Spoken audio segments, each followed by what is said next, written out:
La mission, ça a commencé en 2011, suite à une discussion avec François Bon, donc chercheur au laboratoire Trace. Il savait que je travaillais sur les productions potières datées du néolithique dans la Méditerranée nord-occidentale et dans la Corne de l'Afrique. Et on avait discuté du fait de ma présence dans la Corne de l'Afrique sur des fouilles archéologiques, de l'existence ou non de traditions potières encore en cours. Et je lui disais, non, en République de Djibouti, ça a totalement disparu, au Somaliland aussi. Il me dit, mais moi je travaille en Éthiopie et je sais qu'il y a encore des productions céramiques avec donc des communautés de potières qui ont des procédés de fabrication éventuellement proches de ceux qu'on peut reconnaître à la préhistoire. Et donc il m'a proposé en 2011 de participer à sa mission Let's Stone Age, donc une mission archéologique. Et il m'a octroyé une petite enveloppe budgétaire et je suis partie avec les Antiquity Officers donc de l'institution locale éthiopienne, un traducteur. Et me voilà partie sur la route à chercher des potières autour de là où on logeait, à savoir ici le Bekele Mola à Ziway. J'avais beaucoup lu d'ouvrages et d'articles en ethnologie, en ethnoarchéologie, parce que nécessairement en préhistoire, on se réfère souvent à des travaux ethnographiques pour pouvoir ouvrir notre esprit au moment d'interpréter les vestiges archéologiques qu'on va étudier sur les sites. Et du coup, j'avais une bonne connaissance de tout ça. Donc j'étais très attirée par ça de toute manière. J'aime beaucoup l'Afrique, voilà, y travaillant par ailleurs sur des fouilles. Donc c'était ma première expérience ethnologique. Une expérience qui n'a pas été facile, puisqu'on ne nous donne pas nécessairement les clés, c'est-à-dire quelle démarche on doit adopter quand on arrive dans des communautés de potières, comment entamer des échanges, expliquer ce que l'on fait auprès de populations qui n'ont pas forcément les clés de lecture pour comprendre ne serait-ce que c'est que l'archéologie et l'histoire. Donc ça a été tout un travail long de mise en relation avec les potières. Et pour ça, les Antiquity Officers et mes traducteurs m'ont énormément secondé. Je crois que j'ai un contact assez facile avec les gens et comme je l'ai dit, j'avais beaucoup lu. Donc je savais aussi à quoi je pouvais m'attendre et aussi j'espérais, enfin j'avais beaucoup d'espoir. Et donc du coup, j'ai mis toute mon âme dans ces espoirs et je me suis dit, bon voilà, on peut y arriver. Et c'est vrai que par contre, au gré des missions, puisqu'il y en a eu depuis 5 ou 6, naturellement, on prend de l'assurance sur le terrain. En ethnologie, on peut aborder de multiples aspects et ce n'est pas forcément ce qui nous intéresse pour l'archéologie. Il y a tout ce qui est ethno-histoire, c'est-à-dire on va faire des terrains ethnographiques en Afrique ou ailleurs pour éventuellement remonter le fil de l'histoire et travailler sur l'évolution des traditions techniques depuis peut-être par exemple le premier millénaire après Jésus-Christ jusqu'à aujourd'hui. Mais dans ce cas-là, quand on fait de l'ethno-histoire, on étudie à la fois des sites archéologiques sur place, donc il faut les avoir ces sites archéologiques, on étudie aussi les textes et on fait les enquêtes orales. Et on essaye de remonter comme ça le fil du temps et essayer de voir comment les traditions ont pu évoluer, est-ce qu'elles sont en rapport avec des migrations par exemple, etc. Moi, c'est pas du tout ce qui m'intéresse, pour la simple et bonne raison qu'en fait, là où on travaille ici en Éthiopie, les sites archéologiques néolithiques, comme François Bon l'a peut-être déjà dit, sont extrêmement rares. Et je pense qu'il est quasiment impossible de comparer une tradition potière actuelle auprès des communautés avec lesquelles je travaille à des traditions potières d'il y a 3 ou 4 000 ans. Ceci en particulier parce que les potières elles-mêmes n'ont pas forcément gardé en mémoire, via la tradition, comment ont évolué les procédés techniques sur des centaines d'années. Donc ça, c'est l'ethno-histoire, c'est pas ce qui m'intéressait. L'autre possibilité en ethnologie, c'est de faire de la modélisation, modéliser des processus humains. Donc on va faire des terrains ethnographiques pour tenter d'observer sur des communautés, des fonctionnements spéciaux autour de l'apprentissage, autour des interactions entre les individus, autour de la diffusion d'un procédé, d'un style technique. Et ça nous intéresse directement parce qu'on peut éventuellement envisager que ces mécanismes de transmission, d'interaction, d'innovation technique, d'emprunt technique ou de non-emprunt technique, on peut imaginer parfois que des communautés actuelles, que des communautés passées puissent avoir des manières de fonctionner comme les populations actuelles. Mais ça, c'est un parti pris épistémologique qui a été défendu par Alain Gallet. Il faudra en parler longuement pour pouvoir ou non y adhérer. Ça, c'est ce qu'on fait. Et il y a aussi la troisième possibilité qu'on développe, c'est travailler sur les référentiels techniques. Il s'agit véritablement pour nous préhistoriens d'améliorer, enfin de décupler l'efficacité des protocoles analytiques quand on va étudier des séries archéologiques. Voilà, on a quantité de tessons sur nos sites préhistoriques. Ils sont souvent donc des tessons, c'est-à-dire des petits morceaux, on n'a plus le vase en entier. Est-ce qu'on peut retrouver la manière, la façon de le fabriquer? Est-ce qu'on peut retrouver ce à quoi ça a servi?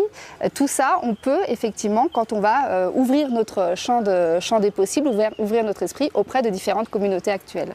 Donc nous, notre objectif, c'est ça, c'est décupler l'efficacité des protocoles analytiques et modéliser certains processus humains. On est surtout chez Marcel Mauss, sur tout ce qui est technique du corps, chez Bourdieu, sur l'habitus, c'est-à-dire qu'en fait on considère véritablement que les populations marquent dans la matière, marquent dans les manières de faire leur identité culturelle. En d'autres termes, quand on va fabriquer un objet, depuis l'extraction de la matière première jusqu'à son utilisation, cette manière de fabriquer cet objet, elle va découler d'une quantité de connaissances qui vont être acquises au sein d'une niche sociale, dans laquelle le poids de l'héritage, le poids de l'interdit, le poids de la tradition vont compter énormément. En ce sens, on considère aujourd'hui que si on étudie les manières de se comporter, donc dans la fabrication d'un objet, donc les techniques du corps, mais aussi les techniques dans les gestes, ça c'est le roi Gourand effectivement, eh bien on peut avoir accès, puisque ces manières de faire, ces habitus, on peut avoir accès à l'expression culturelle d'une société parce qu'ils sont profondément issus de processus de socialisation. Elles écrivent leur identité et dans le cas des potières avec lesquelles on travaille, on est véritablement dans des groupes ethniques, donc voilà, qui se reconnaissent par leur langue en particulier, donc les Oromo de Karsa, les Woloïta de Gojota, et ces groupes ethniques revendiquent clairement une identité culturelle à l'échelle de la manière de faire. Faire de telle manière, c'est dire que je suis Woloïta. Persévérer dans ces manières de faire, c'est faire perpétuer une tradition, une identité. On se lève souvent vers 5 h du matin pour prendre la route à 6 h du matin quand le jour se lève. On se dirige vers Arsinegele, on bifurque sur une piste et là on a plus d'1 heure de piste. On a presque 2 heures de route pour atteindre notre destination finale. On part avec une équipe de 11 personnes, nos 2 chauffeurs et les 9 autres personnes, ce sont des chercheurs français, 5 chercheurs français du laboratoire Trace ou d'un laboratoire parisien et des chercheurs éthiopiens et traducteurs éthiopiens qui nous accompagnent donc à chacune des étapes de l'étude. On fonctionne sur le terrain en 3 petites équipes, donc souvent quand on arrive dans le village, on se répartit nos tâches, bien sûr on salue tout le monde. Quand on arrive dans le village, il est déjà 8 h du matin, la vie est extrêmement développée à cette heure-là, donc on s'embarque chacun dans nos missions respectives. Donc nos 3 petites équipes, elles vont se répartir entre Claire et moi, qui allons, pour cette mission en tout cas, prélever des argiles, les argiles qui sont utilisées par les potières, prélever des échantillons sur des argiles qui ont été utilisées par les potières et prélever des échantillons de céramique en cours de façonnage à chacune des étapes de la chaîne opératoire pour les ramener en France, ces échantillons, et tenter de comprendre qu'est-ce qui va transformer la matière à chacune des étapes de la chaîne opératoire, et ce, grâce à un partenariat avec des spécialistes du matériau argileux. Nous faisons aussi des inventaires et on essaie de rapatrier tous les outils des potières pour pouvoir les présenter aux étudiants en France, mais aussi pour pouvoir faire des analyses tracéologiques sur ces différents outils, c'est-à-dire qu'on va identifier les traces qu'ont laissées certaines techniques au moment de la fabrication des objets, et on va essayer de comparer ces traces à des outils archéologiques pour essayer de voir si finalement l'outil archéologique a peut-être été utilisé pour faire telle technique que nous on connaîtra parfaitement parce qu'on l'a documenté chez les potières actuelles.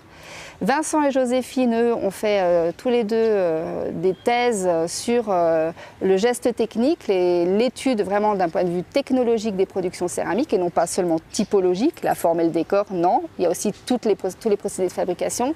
Eux, leur travail, c'est de constituer ce qu'on appelle nous une céramothèque, c'est-à-dire constituer un ensemble, un référentiel de poteries dont on sait parfaitement comment elles ont été fabriquées, on les rapatrie et là, de la même manière, on enregistre les traces qu'ont laissées les différentes techniques de façonnage, de décoration, de finition, pour qu'à terme, quand des étudiants viennent au laboratoire, on puisse leur dire voilà, vous avez telle trace sur votre tesson archéologique, bien sachez que ce type de traces existe aussi sur des productions actuelles et qu'elles sont obtenues avec telle et telle technique. Il s'agit vraiment de documenter la pratique potière parce qu'on sait, comme je l'ai dit tout à l'heure, que plus on arrive à remonter la chaîne opératoire et à la décrire de manière exhaustive, plus on a accès aux gestes et plus on a accès finalement aux connaissances acquises, à l'apprentissage, à l'aspect identitaire du groupe social qui va produire ce geste et l'objet.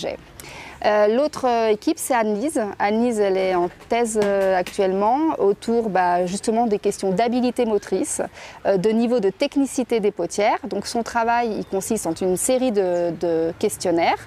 Donc ces questionnaires, ils vont porter à la fois sur l'apprentissage, où la potière a appris, à quel âge a-t-elle appris, avec qui a-t-elle appris. Et elle a fait faire aussi une série d'expérimentations, c'est-à-dire qu'elle a contraint, si je puis dire, les potières à fabriquer des céramiques avec tant de quantités d'argile, des quantités qu'elles n'avaient pas forcément l'habitude d'utiliser, de faire des formes qu'elles n'avaient jamais faites. Et en fait, il s'agit d'évaluer la capacité d'une potière à réagir, d'évaluer la capacité d'une potière à innover ou non, voire finalement sa capacité d'adaptation, de réactivité.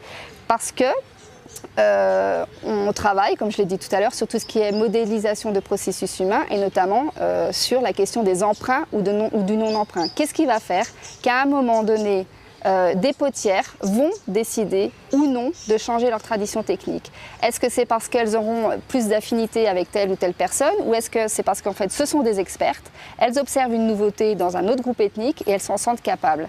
Mais ça, il faut le démontrer. Il faut le démontrer de manière pragmatique, scientifique. Il ne s'agit pas de faire des observations empiriques. Du coup, pour évaluer la capacité d'une potière à changer, eh bien, on fait des expérimentations.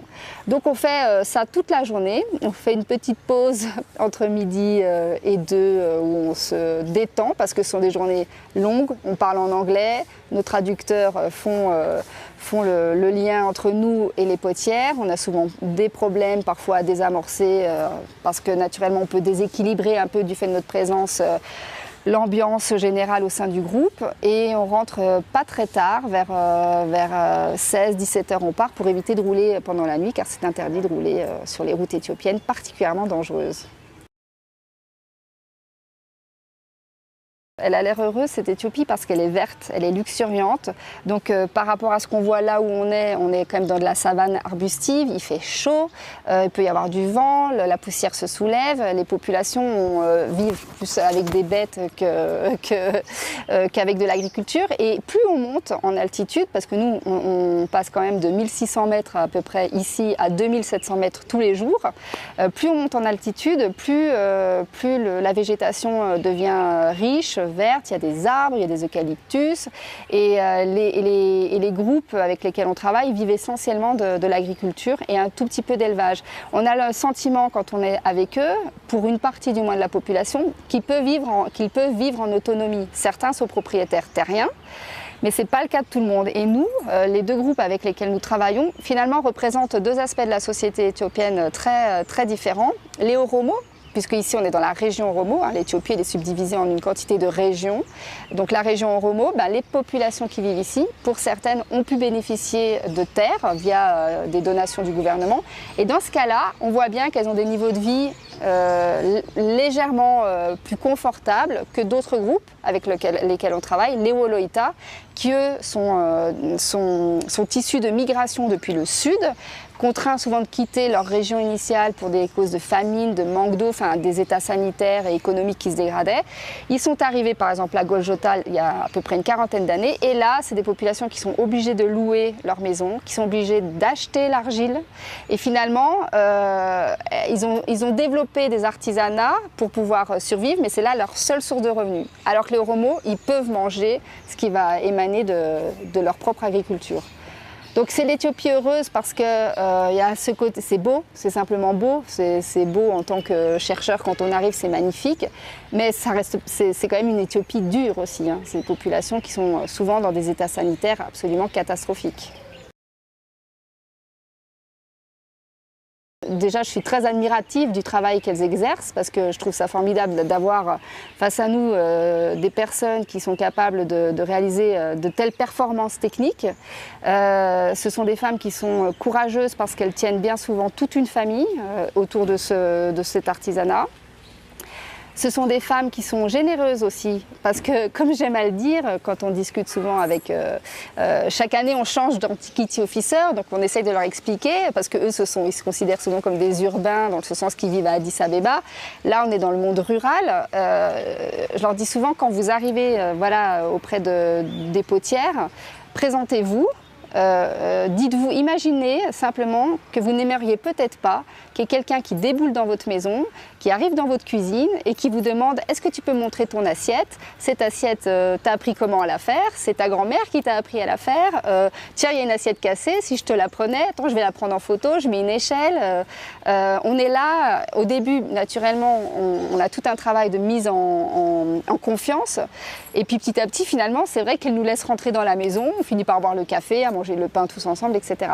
Ah oui, moi j'adore être ici, tout simplement.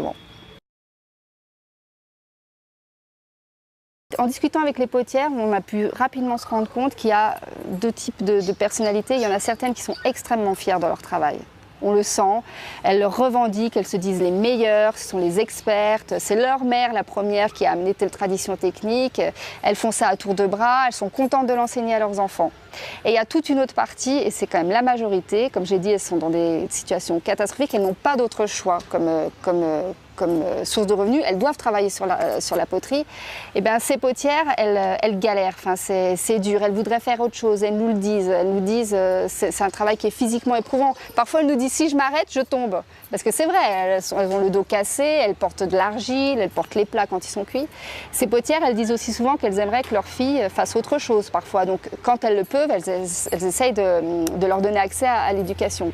Moi ce que je veux dire là-dessus, c'est évidemment, on comprend la dureté du travail, mais juste sachez qu'autour de vous, il y a des personnes qui trouvent ce que vous faites formidable. Et nous, notre travail aussi, c'est d'enregistrer ce que vous faites parce qu'elles ont souvent été dénigrées, ces potières, dans l'histoire locale. Voilà, travailler la terre, c'est sale. Même nous, d'ailleurs, elles n'aiment pas quand on est là, on veut tâter l'argile. Non, creuser des fosses pour récupérer de l'argile, c'est pas bien. Enfin, voilà. Donc du coup, elles ont elles considèrent que leur métier n'est pas forcément quelque chose de bien perçu par les communautés extérieures. Ça a été longtemps marginalisé, mais apparemment, le gouvernement de plus en plus commence à dire que c'est pas si mal, et la preuve même, les potières certaines arrivent à en vivre correctement. Donc du coup, nous ce qu'on veut faire, c'est leur dire que c'est bien, et surtout qu'il y a un retour, un juste retour. Elles se sont véritablement données à nous pendant des mois. À nous de leur donner tout ce qu'on peut, donc c'est pour ça qu'on veut qu'il y ait un retour, un film.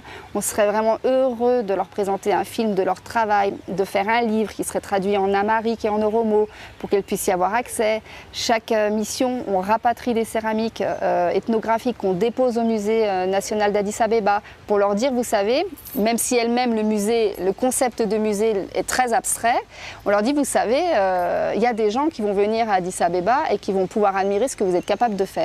Parce que vous faites partie finalement de la diversité, vous enrichissez la diversité culturelle de l'Éthiopie qui est déjà particulièrement énorme.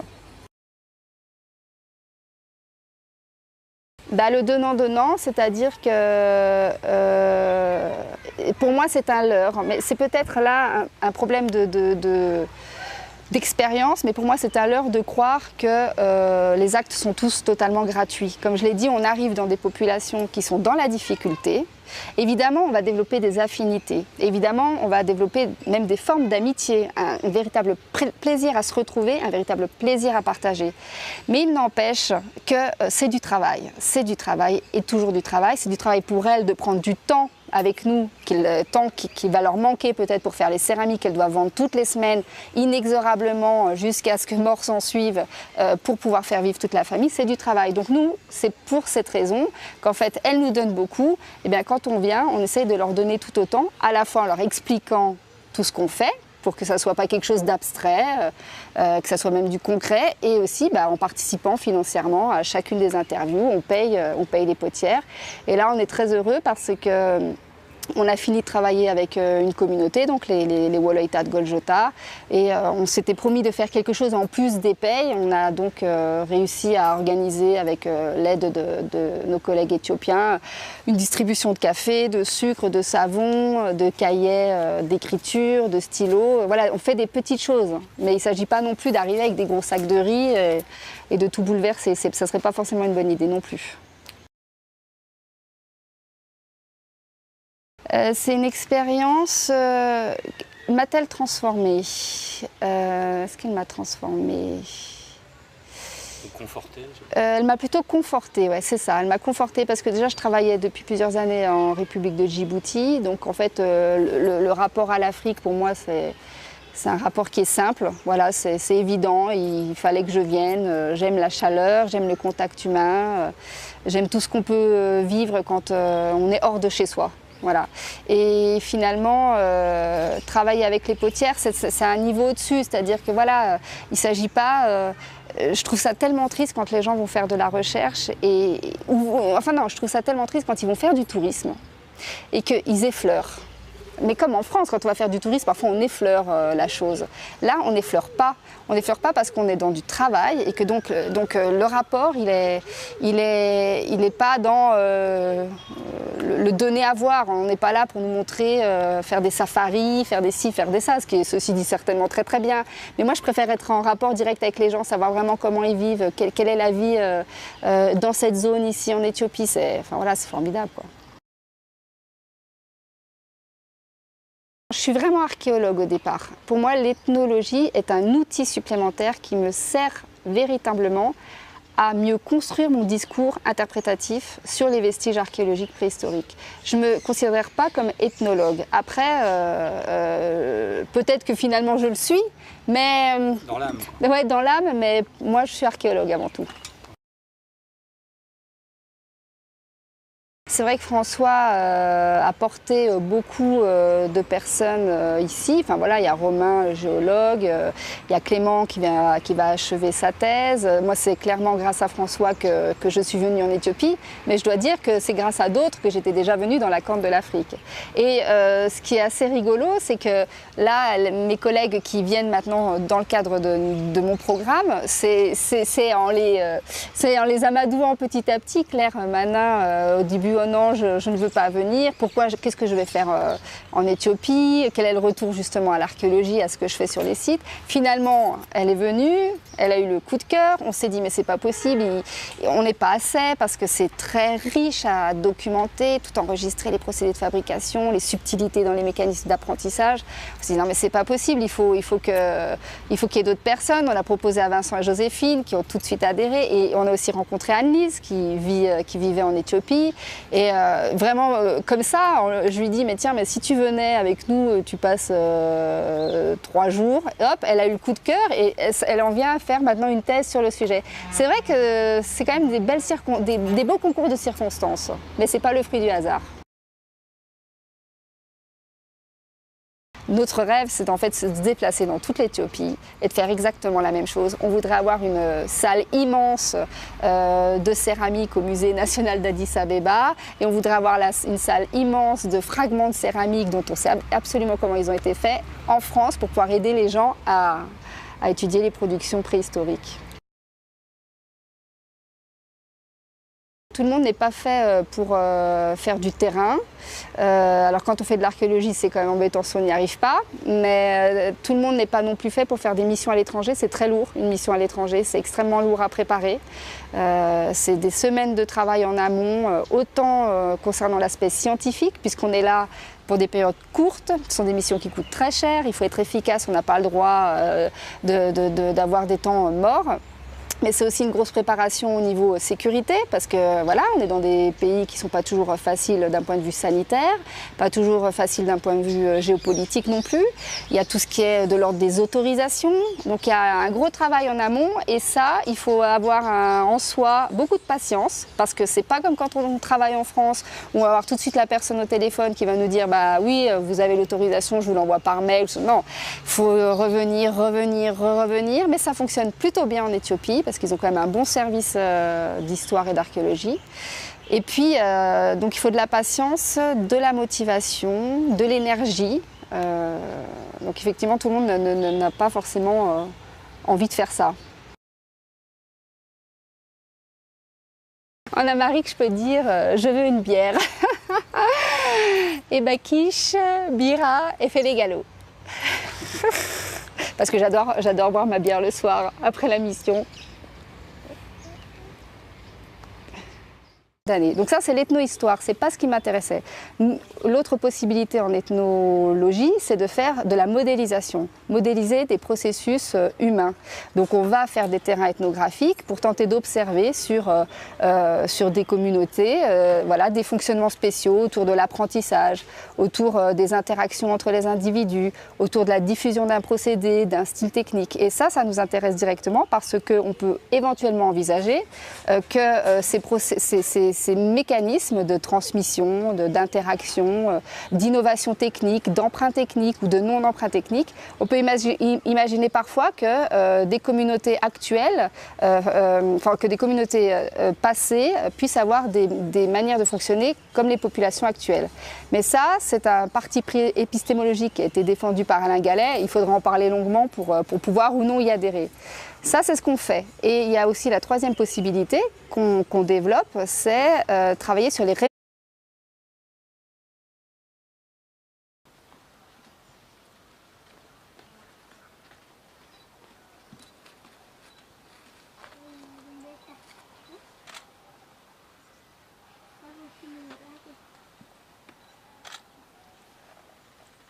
La mission, ça a commencé en 2011, suite à une discussion avec François Bon, donc chercheur au laboratoire Trace.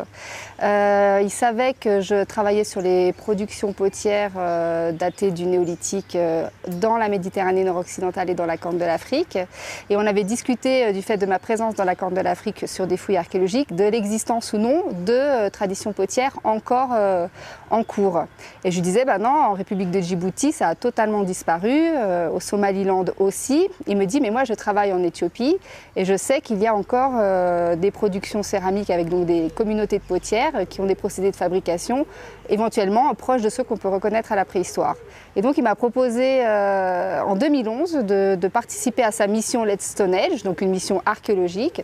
Et il m'a octroyé une petite enveloppe budgétaire et je suis partie avec les Antiquity Officers donc de l'institution locale éthiopienne, un traducteur. Et me voilà partie sur la route à chercher des potières autour de là où on logeait, à savoir ici le Bekele Mola à Ziway. J'avais beaucoup lu d'ouvrages et d'articles en ethnologie, en ethnoarchéologie, parce que nécessairement en préhistoire, on se réfère souvent à des travaux ethnographiques pour pouvoir ouvrir notre esprit au moment d'interpréter les vestiges archéologiques qu'on va étudier sur les sites. Et du coup, j'avais une bonne connaissance de tout ça. Donc j'étais très attirée par ça de toute manière. J'aime beaucoup l'Afrique, voilà, y travaillant par ailleurs sur des fouilles. Donc c'était ma première expérience ethnologique. Une expérience qui n'a pas été facile, puisqu'on ne nous donne pas nécessairement les clés, c'est-à-dire quelle démarche on doit adopter quand on arrive en Afrique ou ailleurs pour éventuellement remonter le fil de l'histoire et travailler sur l'évolution des traditions techniques depuis peut-être par exemple le premier millénaire après Jésus-Christ jusqu'à aujourd'hui. Mais dans ce cas-là, quand on fait de l'ethno-histoire, on étudie à la fois des sites archéologiques sur place, donc il faut les avoir ces sites archéologiques, on étudie aussi les textes et on fait les enquêtes orales. Et on essaye de remonter comme ça le fil du temps et essayer de voir comment les traditions ont pu évoluer, est-ce qu'elles sont en rapport avec des migrations par exemple, etc. Moi, ce n'est pas du tout ce qui m'intéresse, pour la simple et bonne raison qu'en fait, là où on travaille ici en Éthiopie, les sites archéologiques néolithiques, comme François Bon l'a peut-être déjà dit, sont extrêmement rares. Et je pense qu'il est quasiment impossible de comparer une tradition potière actuelle, auprès des communautés avec lesquelles je travaille, à des traditions potières d'il y a 3 ou 4 000 ans. Ceci en particulier parce que les potières elles-mêmes n'ont pas forcément gardé en mémoire, via la tradition, comment ont évolué les procédés techniques sur des centaines des communautés de potières, comment entamer des échanges, expliquer ce que l'on fait auprès de populations qui n'ont pas forcément les clés de lecture pour comprendre ne serait-ce que c'est que l'archéologie et l'histoire. Donc ça a été tout un travail long de mise en relation avec les potières. Et pour ça, les Antiquity Officers et mes traducteurs m'ont énormément secondé. Je crois que j'ai un contact assez facile avec les gens et comme je l'ai dit, j'avais beaucoup lu. Donc je savais aussi à quoi je pouvais m'attendre et aussi j'espérais, enfin j'avais beaucoup d'espoir. Et donc du coup, j'ai mis toute mon âme dans ces espoirs et je me suis dit, bon bah voilà, on peut y arriver. Et c'est vrai que par contre, au gré des missions, puisqu'il y en a eu depuis 5 ou 6, naturellement, on prend de l'assurance sur le terrain. En ethnologie, on peut aborder de multiples aspects et c'est pas forcément ce qui nous intéresse pour l'archéologie. Il y a tout ce qui est ethno-histoire, c'est-à-dire on va faire des terrains ethnographiques